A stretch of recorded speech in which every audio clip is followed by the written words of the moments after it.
하나님께서 오늘 저희 주신 말씀은 시편 78편인데 오늘 저희가 나누는 말씀 시편 78편 중에 12절부터 33절까지 말씀을 나누도록 하고 제가 또 이 말씀 먼저 봉독하도록 하겠습니다. 시편 78편 12절로 33절 말씀입니다. 아삽의 마스길. 옛적에 하나님이 애굽 땅 소안들에서 기이한 일을 저희 열조의 목전에서 행하셨으되 저가 바다를 갈라 물을 무더기같이 서게 하시고 저희로 지나게 하셨으며 낮에는 구름으로 온 밤에는 화강으로 인도하셨으며 광야에서 반석을 쪼개시고 깊은 수원에서 나는 것 같이 저희에게 물을 흡족히 마시우셨으며 또 반석에서 시내를 내사 물이 강같이 흐르게 하셨으나 저희는 계속하여 하나님께 범죄하여 황야에서 지존자를 배반하였도다. 저희가 저희 탐욕대로 식물을 구하여 그 심중에 하나님을 시험하였으며 그뿐 아니라 하나님을 대적하여 말하기를 하나님이 광야에서 능히 식탁을 준비하시랴. 저가 반석을 쳐서 물을 내심에 시내가 넘쳤거니와 또 능히 떡을 주시며 그 백성을 위하여 고기를 예비하시랴 하셨도다. 그러므로 여호와께서 듣고 노하시며 야곱을 향하여 노가 맹렬하며 이스라엘을 향하여 노가 올랐으니 이는 하나님을 믿지 아니하며 그 구원을 의지하지 아니한 연고로다. 그러나 저가 오히려 위에 궁창을 명하시며 하늘문을 여시고 저희에게 만나를 비같이 내려 먹이시며 하늘 양식으로 주셨나니 사람이 권세 있는 자의 떡을 먹으며 하나님이 식물을 충족히 주셨도다. 저가 동풍으로 하늘에서 일게 하시며 그 권능으로 남풍을 인도하시고 저희에게 고기를 티끌같이 내리시니 곧 바다 모래 같은 나는 새라. 그 진중에 떨어지게 하사 그 거처에 둘리셨도다. 저희가 먹고 배불렀나니 하나님이 저희 소욕대로 주셨도다.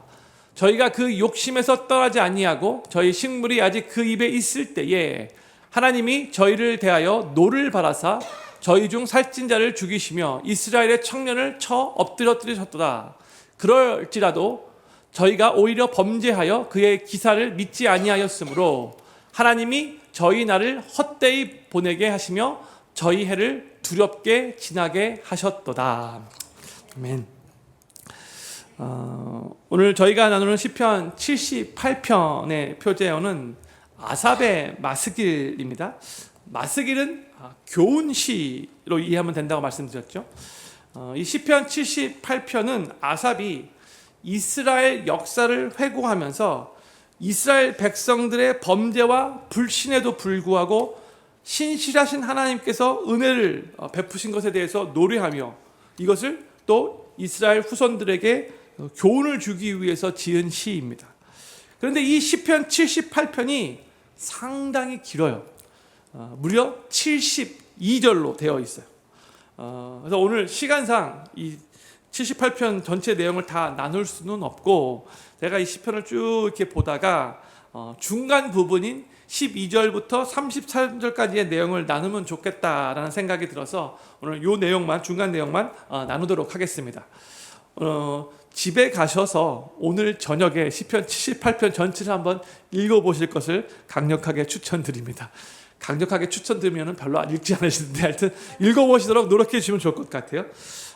오늘 저희가 나누지는 않지만 시편 78편 1절부터 11절 전반부에 보면 시편 저자가 이 시편 78편을 쓴 목적이 무엇인가를 기록해 주고 있는데 그 목적은 무엇이냐면 짧게 요약하면 이거예요. 이스라엘 역사 속에 일하신 신실하시고 전능하신 하나님을 이스라엘 후손들에게 알리고 전하기 위해서 이 시편을 쓴 겁니다. 그러니까 교훈시가 맞는 거죠. 그러면서 이제 시편 저자는 12절부터 33절에서 이스라엘 백성들이 이제 출애굽을 경험한 후부터 광야 생활을 하면서 계속 하나님께 범죄하였음에도 불구하고 하나님께서 이스라엘 백성들에게 계속해서 베푸신 그 은혜에 집중하면서 오늘 저희 본문 말씀 그렇게 말씀을 기록하고 있어요. 이것을 생각하시면서 오늘 본문 말씀의 내용을 살펴보도록 하겠습니다. 우리 12절 말씀 우리 같이 한번 읽겠습니다. 시작. 옛적에 하나님이 애굽 땅 소안들에서 기이한 일을 저희 열조의 목전에서 행하셨으되 했죠. 여기서 애굽 땅 소환들, 소환이 이제 영어로 보면은 zoan 이렇게 되는데 하여튼 그 지명 이름이에요. 그 필드에서 기이한 일을 행하셨다 이렇게 말하고 있는데, 이 말은 그러니까 하나님께서 애굽 땅에서 노예 생활을 하고 있었던 이 이스라엘 백성들을 하나님께서 놀랍게 기적적으로 10가지 재앙을 이렇게 내리시면서 출애굽시키시고 그 이스라엘 백성들을 노예로부터 자유인이 되게 하신 그 출애굽 사건을 지금 말하고 있는 거예요. 하나님은 아브라함과 조상들에게 주신 그 언약을 따라서 이스라엘 백성들을 애굽으로부터 하나님께서 구출해 내셨어요. 자유케 해주셨어요. 근데 이때 아주 수많은 기이한 기적들을 하나님께서 이스라엘 백성들에게 행하셨죠. 10가지 재앙이 바로 그 기이한 그런 기적들이에요.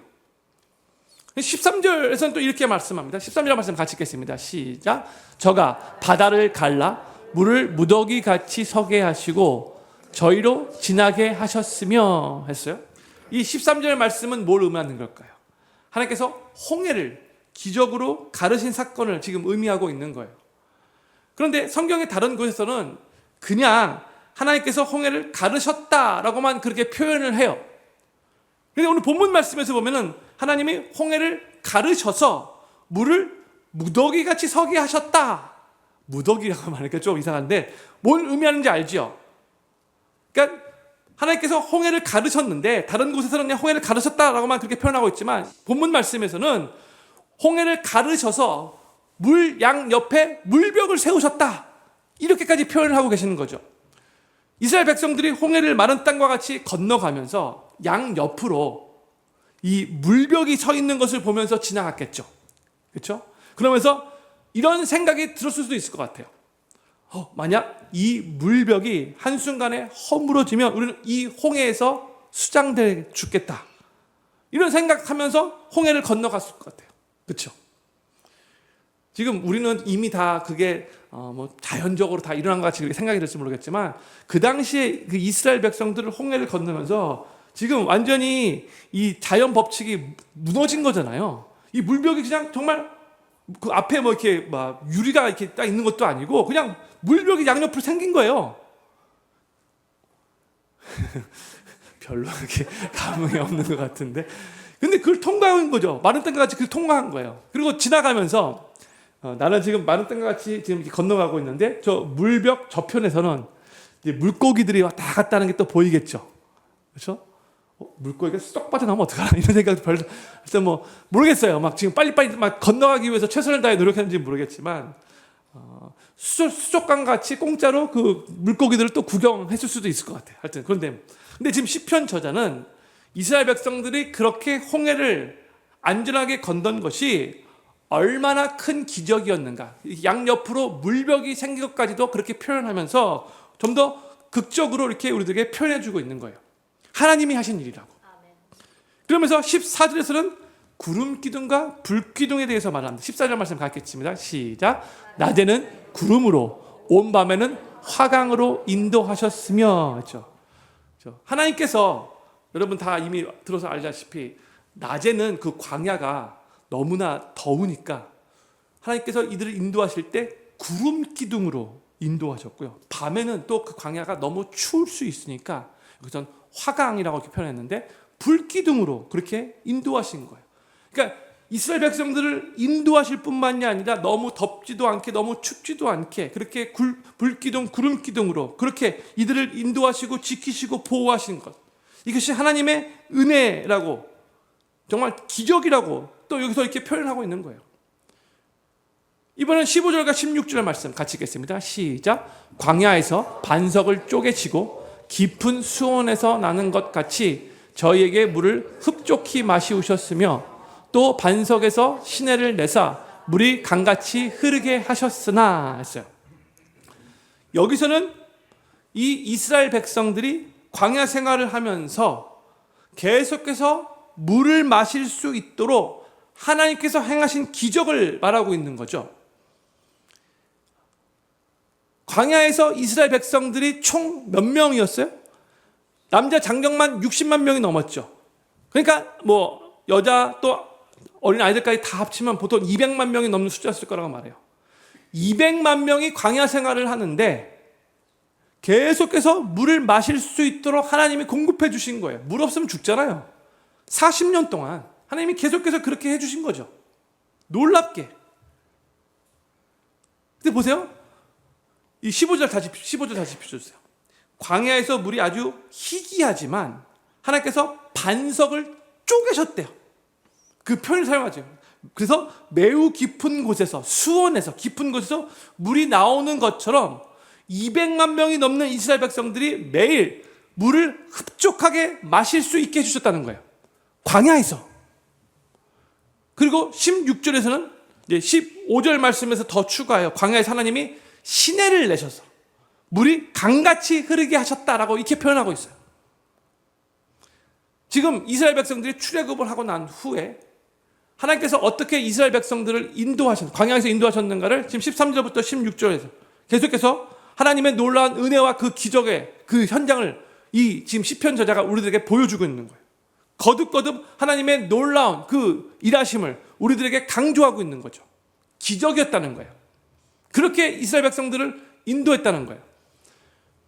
근데 보통 이제 히브리어를 봐도 그렇고 영어를 봐도 그렇고 그 문장이 새롭게 시작할 때 이제 그랬으나 이제 but 이제 그렇게 시작을 한 거잖아요. 근데 한국말은 이제 벌써 그 전절에 뉘앙스가 다 풍기면서 끝이에요.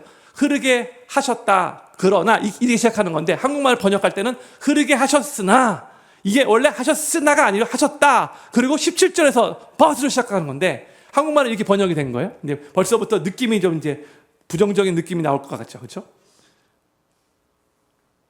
근데 우리가 우리의 삶을 봤을 때 광야와 같은 이 세상을 살다 보면 여러 가지 힘든 일들과 문제들과 답답한 그런 시련들을 우리가 경험을 하잖아요.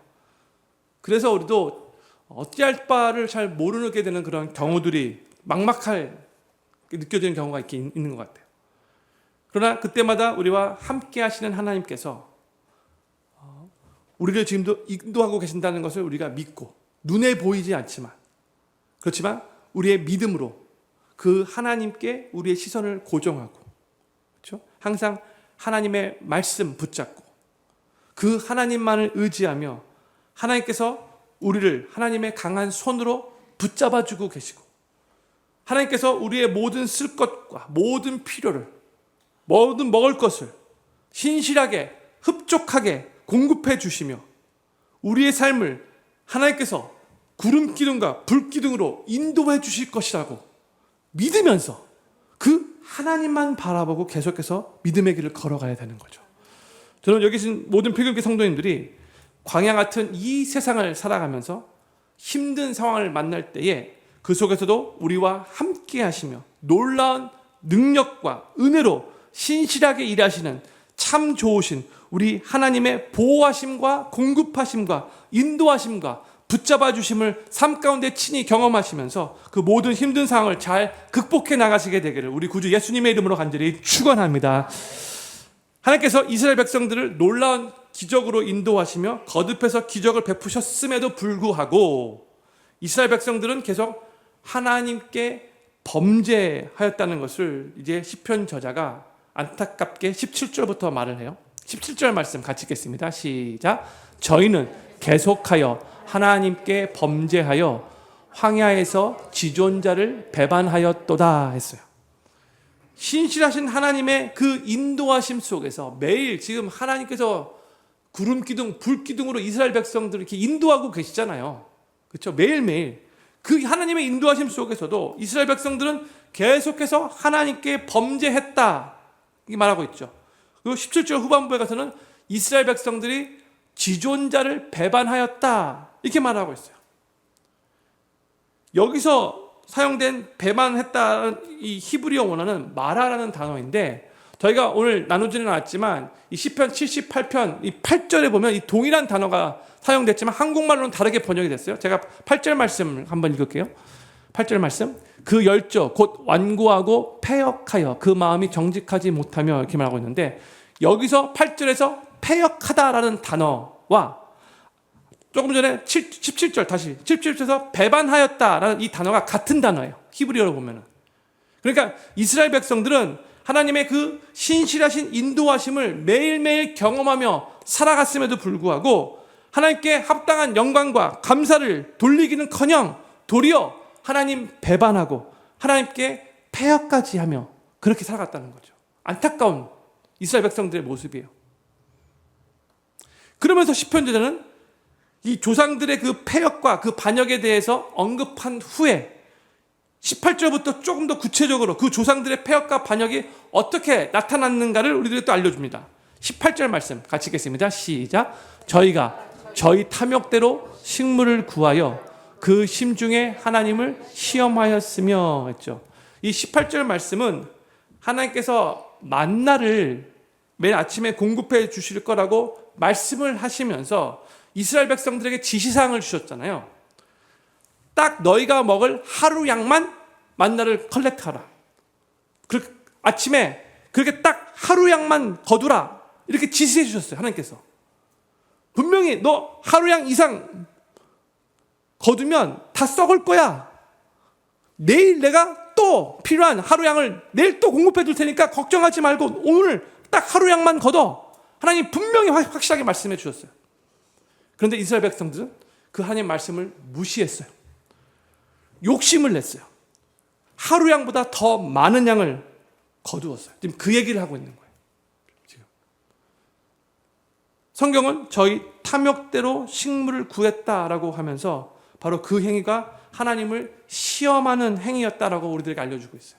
그렇죠? 인간이기 때문에 먹을 음식이 필요한 것은 당연하죠. 내가 내일 뭘 먹을지, 내 지금 냉장고에 먹을 음식이 없다면 인간적으로 솔직히 걱정이 될 수 있죠. 그렇죠? 그래서 우리 인간은 오늘 딱 하루 양만 딱 갖고 있다면 알게 모르게 마음이 불안해지는 연약한 존재예요. 맞아요. 그래서 욕심을 부려서 더 가지려고 해요. 그런데 우리가 하나님의 말씀을 정말로 신뢰한다면 그 하나님 말씀에 그럼에도 불구하고 순종해야 하는 거죠. 내가 너한테 하는 말 꼭 믿어라. 오늘 양을 내가 너에게 공급해 주는 것 같이 내일 가면 내일 필요한 양을 내가 또 공급해 줄 거야. Trust me. I'll provide your need. 하나님께서 분명히 말씀해 주셨는데 너가 오늘 이상 것을 거두게 되면 분명히 썩어서 내일 가면 못 먹어. 그렇게 말씀해 주셨는데 그 하나님 말씀 무시하고 더 많이 거뒀어요. 반대로 하나님을 시험하는 것이었대요. 그리고 이것은 잘못된 신앙의 모습이에요. 하나님께 범죄한 거고 하나님께 패역하는 행위였다. 하나님이 꾸짖으셨어요. 그렇다면 어떻게 이것이 잘못된 신앙의 모습인가? 이제 그 이유를 좀 더 구체적으로 19절과 20절에서 우리들에게 알려줍니다. 19절, 20절의 말씀 같이 천천히 읽겠습니다. 시작. 그뿐 아니라 하나님을 대적하여 말하기를 하나님이 광야에서 능히 식탁을 준비하시랴 저가 반석을 쳐서 물을 내시며 시내가 넘쳤거니와 또 능히 떡을 주시며 그 백성을 위하여 고기를 예비하시랴 하였도다 했어요. 한국말로는 이 물음표가 여기 안 들어갔는데 예비하시랴 하였도다 그런 뜻이에요. 19절 말씀 다시 보여주세요. 19절 말씀. 이스라엘 이제 조상들은 하나님께서 광야에서 능히 식탁을 준비하시랴 이렇게 질문했다라고 하고 있어요. 그 황폐하고 척박한 광야에서 하나님이 어떻게 이 200만 명이나 되는 사람들을 매일 먹이실 수 있느냐 이런 의미로 질문한 거죠. 한번 생각해 보세요. 200만 명이 매일 먹을 수 있는 그 음식을 준비하는 그게 얼마나 힘든가요? 광야에서. 한번 우리 여자 성도님들 가족이 4명이라고 생각해보고 매일 그 가족들을 먹이기 위해서 음식을 이렇게 쿡한다고 생각해 보세요. 쉽지 않죠. 근데 200만 명이 넘는 이들 부엌도 없는데 먹이셔야 돼요. 하나님 먹이셔야 돼요. 그러니까 이스라엘 백성들이 생각할 때 이게 안 된다고 생각된 거예요. 이게. 그래서 여기서 이스라엘 백성들은 하나님이 광야에서 능히 음식을 준비하시랴. 능히 식탁이라는 게 음식의 뜻이죠. 능히 음식을 준비하시랴. 이런 식으로 질문한 건데 영어로 뭐 이렇게 써있어요? Can God? 이렇게 말하고 있어요. In the wilderness? 뭔 뜻이에요? 하나님께서 정말로 하실 수 있으십니까? 그런 뜻인 거예요. 그러니까 이건 하나님의 능력을 의심하는 질문이었다는 거예요. Can God? 이런 식으로. 20절에서도 좀 더 자세하게 질문하는데 이스라엘 조상들의 마음에는 오케이, 마실 물은 어떻게 반석에서 쏟아나오게 했다. 오케이, 뭐 그렇게 다 치고, 그러면 과연 하나님이 떡과 고기까지도 능히 주실 수 있으랴? 이 질문한 거예요. 고기까지도 예비하실 수 있을까? 하나님이 이게 말씀하신 거예요. 이게 이스라엘 백성들이 하나님의 능력을 퀘스천하면서 말한 거죠. 하나님의 능력을 못 믿겠다는 거예요. 그런데 이게 바로 하나님을 시험하는 범죄였다는 거예요. 하나님을 진노케 하는 이스라엘 백성들의 잘못된 태도였다는 거예요.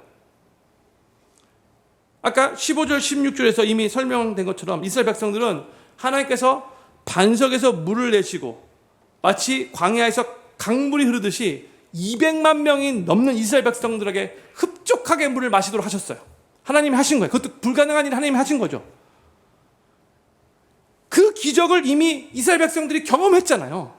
그렇다면 이 기적뿐만이 아니고 또 이스라엘 백성들이 지금 거기까지 올 때까지 애굽 땅에서 놀랍게 10가지 재앙도 다 경험했어요. 하나님의 권능이 얼마나 크신가를 다 경험했어요.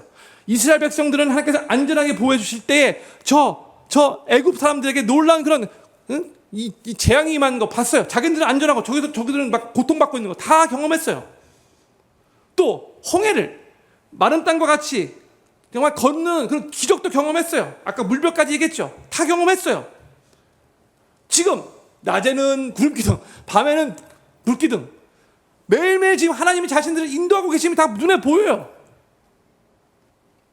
매일 하나님께서 지키시고 인도하고 계시는데 누가 뭐라고 해도 이들은 이 모든 기적들이 하나님이 다 행하고 계셨다는 것을 다 알고 있었음에도 불구하고, 그렇다면 하나님께서 그동안 우리를 그렇게 능력으로 기적으로 인도했다면 이 음식도 이 고기도 하나님께서 말씀하시면 당연히 하실 수 있다, 이렇게 믿는 게 당연한 모습인 거잖아요. 믿음의 고백이어야 되는 거 아니에요? 왜요? 하나님이 그렇게 하시겠다라고 말씀하셨으니까. 하나님이 말씀하셨으니까. 그동안도 하나님이 말씀하신 대로 다 지키셨는데 당연히 하나님이 말씀하시는 거 당연히 지킬 거 아니겠습니까? 그런데 이스라엘 백성들은 Can God really do it? Can He do it? 하나님의 능력을 의심한 거예요. 과연 200만 명이 넘는 이 사람들을 먹일 떡과 고기까지 하나님이 이 광야에서 공급해 주실 수 있나? 에이, 그거는 불가능하지. 못해줘. 이렇게 하나님의 능력에 대해서 퀘스천한 거예요.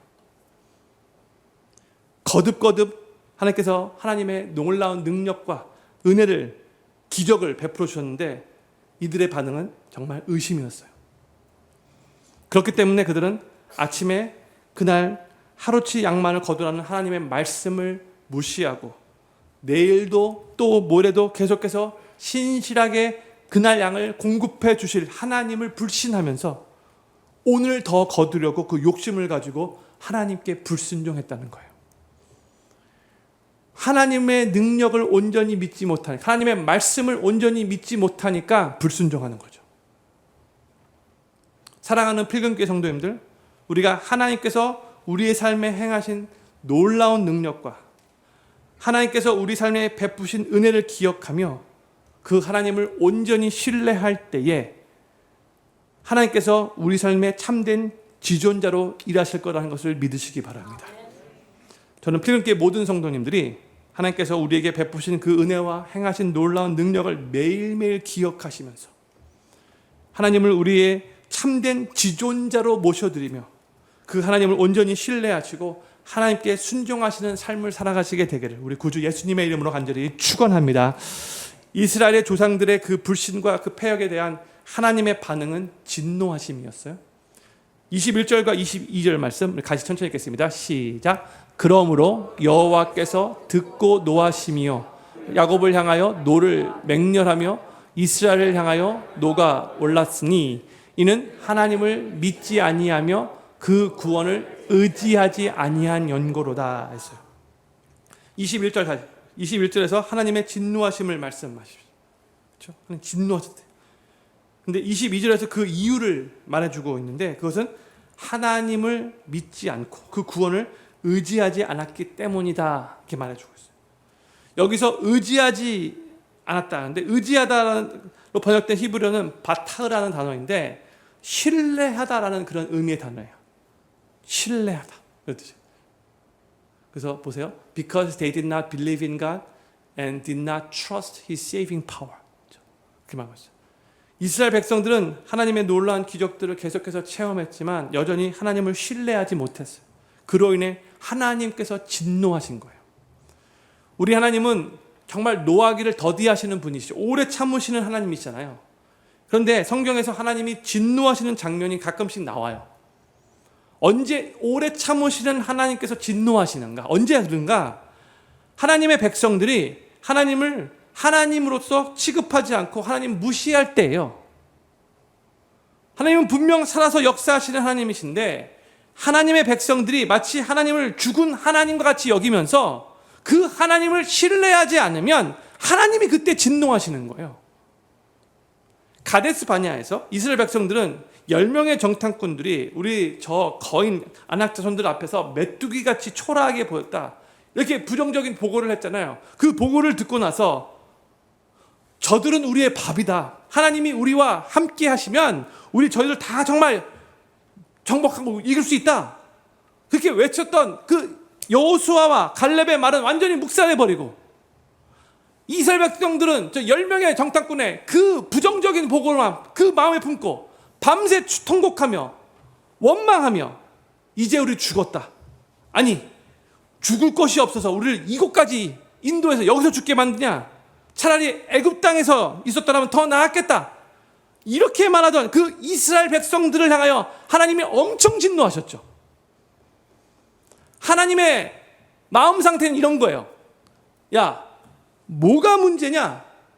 만약에 내가 죽었으면 오케이, that's a big problem.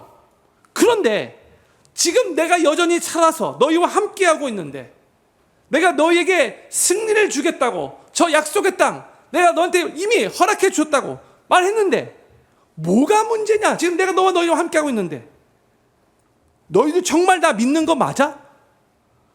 너희가 그렇게 나를 신뢰하지 못하면 어떻게 너희가 나의 백성으로서 살아갈 수 있겠니? 하나님이 너무 서운해하시면서 화가 나시는 거예요. 하나님의 백성들에게 살아계신 하나님을 신뢰하지 못하니까. 성도님들, 우리도 우리와 함께 하시는 신실하신 하나님, 능력의 하나님, 지금도 살아서 역사하시는 그 하나님을 망각하고 그 하나님을 온전히 신뢰하지 못할 때에 하나님께서 너무나 안타까워하시고 속상해하시고 진노하신다는 거 기억하셔야 돼요. 정말로. 하나님은 이스라엘 백성들에게 많이 진노하셨음에도 불구하고 계속해서 이스라엘 백성들에게 은혜의 기적을 베풀어 주셨어요. 진노 가운데서도. 23절 말씀, 23절 같이 읽겠습니다. 시작. 그러나 저가 오히려 위의 궁창을 명하시며 하늘 문을 여시고 이렇게 말하고 있죠. 여기서 하나님은 오히려 하늘 문을 여셨다라고 말씀하고 있어요. 하늘 문을 여셨대요. 이 뭘 의미하는가? 하나님께서 여전히 이스라엘 백성들에게 먹을 것을, 즉 아까 20절에서 언급한 그 떡과 고기를 공급해 주셨다라는 의미인 거예요. 불신했음에도 불구하고 하나님 온전히 신뢰하지 않았음에도 불구하고 하나님 여전히 먹여주셨다는 거예요.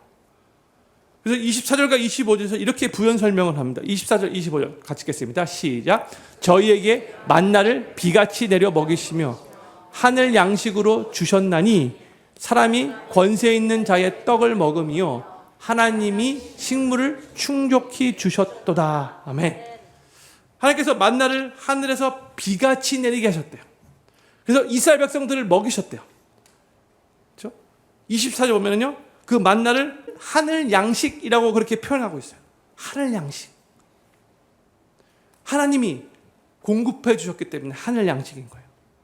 이스라엘 백성들이 땅에서는 먹을 것을 찾을 수 없다라고 불평하며 심지어 원망까지 했는데, 하나님께 불순종했는데, 그런데도 하나님은 저들의 그 먹을 양식을 하늘에서 내리게 해주셨어요. 왜? 안 먹으면 죽으니까 하나님이 공급해 주신 거죠. 그리고 25절 보면요, 25절에서 이 만나를 권세 있는 자의 떡이라고도 표현하고 있죠. 24절에서는 하늘 양식이라고 표현한 다음에 25절에서는 권세 있는 자의 떡. 그럼 여기서 권세 있는 자는 누구를 의미할까요? 하나님이죠. 하나님의 떡, 권세 있는 자의 떡을 하나님께 먹게 하셨다는 거예요. 20절에서 이스라엘 백성들이 하나님이 능히 떡을 주실 수 있으랴 이 광야에서 Can God? 이렇게 의심했는데, 권세 있으신 하나님께서 직접 그 떡을 하늘로부터 공급해 주셨다라고 지금 선포하고 있는 거죠. 게다가 25절 후반부에서는 하나님이 그 만나를 또 충족히 주셨도다 이렇게 말하고 있어요. 아까 물 공급해 줄 때도 하나님께서 흡족히 마시게 하셨다고 말씀하셨죠. 그렇죠? 오늘 계속해서 하나님께서 조금씩 살짝 그냥 이렇게 맛보게 하신 게 아니라 물도 흡족히, 떡도 충족히 공급해 줬다고 계속해서 우리에게 이렇게 표현해 주고 있어요.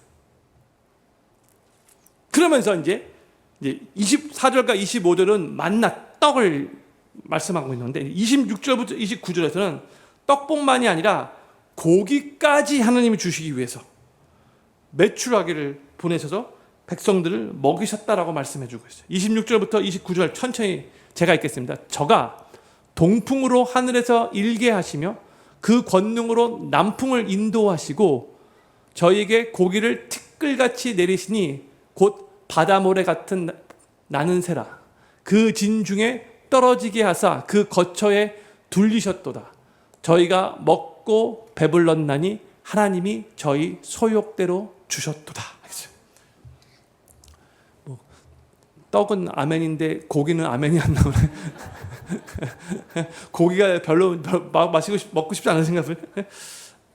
하나님께서 이스라엘 백성들에게 고기를 먹이시게 하기 위해서 26절 보세요. 26절은 동풍과 남풍을 일으키셨대요. 이 새를 이쪽으로 이스라엘 백성들이 있는 곳으로 하나님께서 바람을 사용해서 이렇게 몰으신 거예요. 일로 오라고. 이 메추라기 새가 이스라엘 백성들이 거하고 있는 그곳으로 하나님께서 날아오도록 바람을 그렇게 불러일으켰어요. 근데 26절 주어가 하나님이에요. 저가 영어로 하면 he인데 하나님이에요. 하나님이 그렇게 하셨대요. 또한 27절에서 그 고기를 티끌같이 또 바다 모래같이 공급하셨다라고 표현하고 있죠. 오늘 계속 표현이 넘치도록 주시는 하나님이에요. 셀 수 없이 많은 메추라기들이 내렸다는 것을 우리에게 알려주고 있어요. 그 다음에 200만 명이 넘는 사람들이 먹으려면 엄청나게 많은 숫자의 메추라기가 필요했겠잖아요. 그렇죠? 근데 29절 말씀 보세요. 29절. 이스라엘 백성들이 배불게 먹었다. 이렇게 말하고 있어요. 저희 소욕대로 주셨다. 그러니까 즉 여기 소욕대로 먹고 싶은 만큼 주셨다라고 말하는 거예요. 그냥 배 터져. 그만 이제 안 들어가요. 그 정도로 주셨다는 거예요. 그 정도로. 이스라엘 백성들은 하나님이 능히 하실 수 있을까? 에이, 이게 못하지. 이렇게 의심했는데 하나님은 그 의심이 완전 잘못되었다는 것을 확실하게 인정할 수밖에 없이 놀랍게 역사하신 거예요. 배 터지게 먹도록 그렇게 공급해 주셨어요. 이스라엘 백성들은 하나님을 불신하고 마치 반역자처럼 행동했고 그렇게 고백했지만 하나님은 그들의 그런 태도에 진노하셨고, 근데 진노하셨음에도 불구하고 여전히 오늘 제 설교 제목인데 하늘문을 열어서 하나님의 백성들을 충족하게, 충분하게, 풍족히 먹이신 하나님. 이 우리 하나님이에요. 만약 하나님께서 이스라엘 백성들에게 너희가 나의 능력을 의심했는데 오케이, 너희 의심대로 될지어다. 믿음대로 가. 너희 의심대로 될지어다. 난 모르겠다. 오케이? 너가 그렇게 생각했으니까 그냥 I'll just leave you guys alone. 만약에 그렇게 말씀하셨다면 이스라엘 백성들은 광야에서 다 굶어 죽을 수밖에 없었을 거죠. 사랑하는 필립교회 성도님들, 우리가 지금 누리고 있는 많은 것들은요, 우리가 정말로 하나님 앞에 연약하고 부족하고 실수하고 심지어 죄악스러워도 하나님께서 우리의 그 잘못된 행위대로 보응하지 않으시고 일방적으로 베풀어 주신 하나님의 은혜의 결과라는 것을 기억하시기 바랍니다.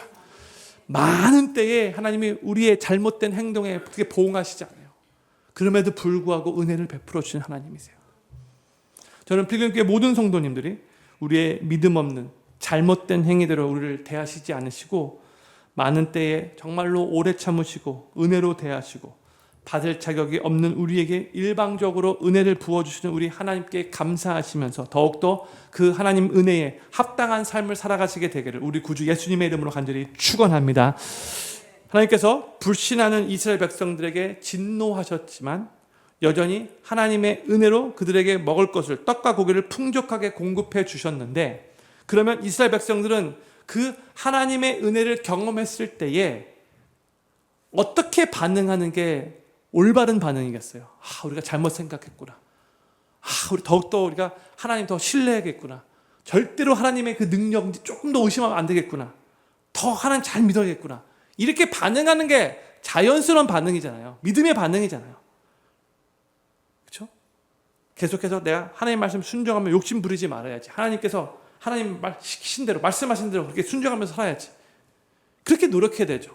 그런데 바로 이 다음 구절 30절에서 그들이 욕심을 떠나지 않았다라고 그렇게 말씀 기록되고 있어요. 30절과 31절 말씀 같이 읽겠습니다. 시작. 저희가 그 욕심에서 떠나지 아니하고 저희 식물이 아직 그 입에 있을 때에 하나님이 저희를 대하여 노를 바라사 저희 중 살찐 자를 죽이시며 이스라엘의 청년을 쳐 엎드려뜨렸었도다 했어요. 여전히 하나님께서 은혜를 베풀어 주셨음에도 불구하고 그 은혜를 무시해버리고 계속해서 욕심 부렸던 이스라엘 백성들을 하나님께서 이제는 징계하셨다는 거예요. 다시 진노하셨어요. 그리고 하나님이 이스라엘 백성들의 그 욕심의 대상인 그 먹을 것을 그 입에 이렇게 먹고 있을 때에, 입에 그 먹을 음식이 있었을 때, 욕심껏 막 그냥 먹고 있을 때에 그때 하나님께서 진노하셔서 저들을 징계하신 건데, 근데 이 31절에서 하나님이 살찐 자를 죽이시고 청년을 엎드렸다라고 말하고 있는데, 이것은 이 표현을 우리가 올바르게 이해하는 게 중요한 거예요. 여기서 살찐 자를 죽이셨다는 말의 의미는 많이 먹어서 정말 살이 찐 자를 죽이셨다는 그런 의미가 아니에요. 살쪄서 큰일 났다 그렇게 생각하시면 되었고, 여기서 살찐 자라는 뜻은 하나님을 떠나서 자기 욕심에 집착한 사람을 의미하는 표현이에요. 여전히 욕심에 빠져 있는 사람을 이렇게 은유적으로 살찐 자로 표현한 거예요. 또한 청년을 엎드려뜨리게 하셨다라는 이 말은 뭘 의미하는가? 그러니까 젊은 사람들을 모두 다 하나님께서 죽이셨다는 그런 말이 아니고요. 아주 젊고 건강한 자라도 하나님 앞에 무릎을 꿇을 수밖에 없도록 겸손하게 만드셨다. 이런 의미인 거예요. 그런 의미로 이 표현이 사용된 거예요. 이렇게 하나님께서 이스라엘 백성들을 깨우치시려고 징계를 내리셨는데, 그럼에도 불구하고 이스라엘 백성들은 여전히 깨우치지 않고 계속 하나님께 범죄합니다. 32절 말씀이에요. 그럴지라도 저희가 오히려 범죄하여 그의 기사를 믿지 아니하였으므로 했어요. 참, 이 이스라엘 백성들 어떻게 돼요? 이거 어떻게 해야 돼요? 하나님이 은혜를 베풀어 주셨는데도 여전히 범죄하고, 그래서 하나님께서 징계를 내리셨는데도 또 여전히 범죄. 어떻게 해야 돼요? 여전히 하나님 믿지 않았대요. 얼마나 그의 마음이 강팍했는지. 계속 하나님이 행하시는 그 기사를 믿지 못하고 신뢰하지 못했어요. 그래서 결국 하나님은 이렇게 하시기로 결정하십니다. 33절 말씀.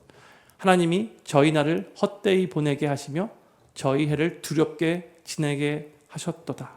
뭘 의미하는가? 하나님께서 저들을 40년 동안 광야에서 방황케 하셨다는 의미인 거예요. 그 뜻이에요. 그리고 새로운 신세대가 일어나도록 광야에서 그렇게 죽어가도록 그렇게 하나님께서 조치하셨다는 그런 뜻인 거죠. 그리고 그 40년 동안의 그 광야 생활은 33절에서 말씀하듯 두려움의 시간이었어요. 두렵게 지내게 하셨다 이렇게 말하고 있죠. 저희는 그동안 이스라엘 백성들이 40년 동안 광야 생활을 했던 그 이유가 저 가데스 바냐에서 밤새 하나님 원망하고 불신하며 밤새 통곡했기 때문에 그렇게만 알고 있었었는데, 오늘 이 시편 저자는 그뿐만이 아니고 하나님께서 계속해서 이스라엘 백성들을 기회를 주고 은혜를 베푸시고 또 징계하셨음에도 불구하고 끝까지 불신하는 그 이스라엘 백성들을 데리고 저 가나안 땅을 정복할 수 없겠구나 하나님이 판단하셨기 때문에, 그들의 그 욕심이 여전히 그 안에 자리 잡고 있었기 때문에 그 이유도 큰 몫을 했다는 것을 우리들에게 알려주고 있는 거예요. 성도님들, 신앙생활은 욕심과의 싸움이라고 할 수 있어요. 욕심과의 싸움이에요. 그래서 우리가 하나님을 정말로 잘 믿으려면 우리 안에 있는 욕심의 문제를 해결해야 돼요. 욕심을 내려놓을 수 있어야 돼요. 욕심은 믿음의 걸림돌이에요. 오늘 본문 말씀에서 이스라엘 백성들이 갖고 있는 그 욕심이 계속해서 하나님 불신하게 만든 거죠. 그래서 우리는 욕심을 부추기는 풍조를 경계하고요, 하나님 안에서 하나님 한 분으로 만족하고 자족하며 절제하는 그 법을 우리가 배워야 돼요. 자족하는 마음을 가져야 돼요.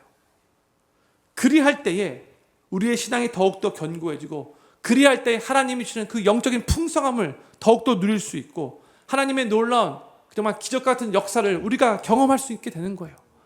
여전히 세상의 것에 욕심 갖고 있으면 우리 신앙이 그것으로 말미암아 점점점 쇠퇴해질 수밖에 없어요. 참된 영적인 풍성함을 누릴 수 없어요. 하나님을 믿는다고 고백하면서 여전히 세상 사람들과 동일한 가치관을 가지고 살아갈 수밖에 없어요.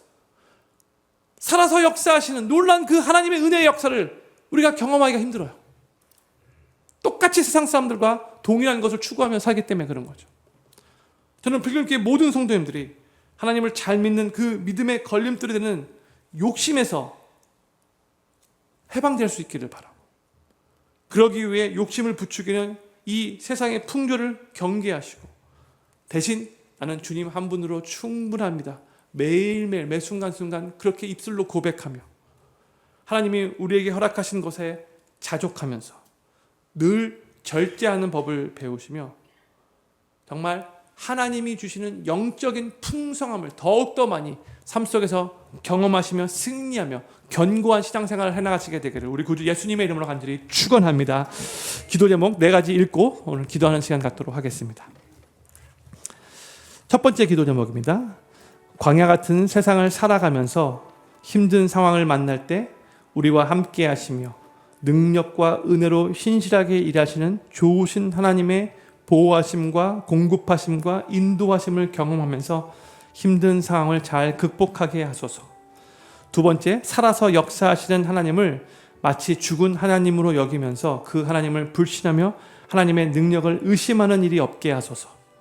세 번째, 우리의 믿음 없는 행위대로 우리를 대하시지 않으시고 오래 참으시며 받을 자격이 없는 우리에게 은혜를 베풀어 주시는 하나님 앞에 감사드리면서 하나님의 은혜에 합당한 삶을 살아가게 하소서.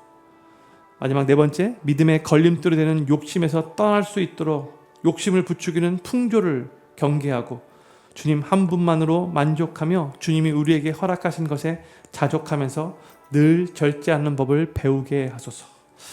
오늘 저희 같이 나눈 말씀은 광야 생활을 하는 동안에 이스라엘 백성들이 얼마나 하나님 앞에 정말 불신하고 얼마나 패역했는가를 계속해서 말씀을 통해서 나누었는데, 우리 안에 충분히 그런 모습이 있을 수 있는데 하나님 앞에 간절히 기도했으면 좋을 것 같아요. 저들을 반면교사 삼아서 우리는 그런 삶 살지 않기를 원합니다. 정말 하나님 말씀 온전히 순종하고 하나님의 뜻대로 정말 하나님 한 분으로 만족하는 삶 살아갈 수 있도록 도와주시옵소서 하는 마음으로 오늘 말씀 생각하면서 같이 한번 이것들을 놓고 합심으로 기도하기를 원합니다. 기도하겠습니다.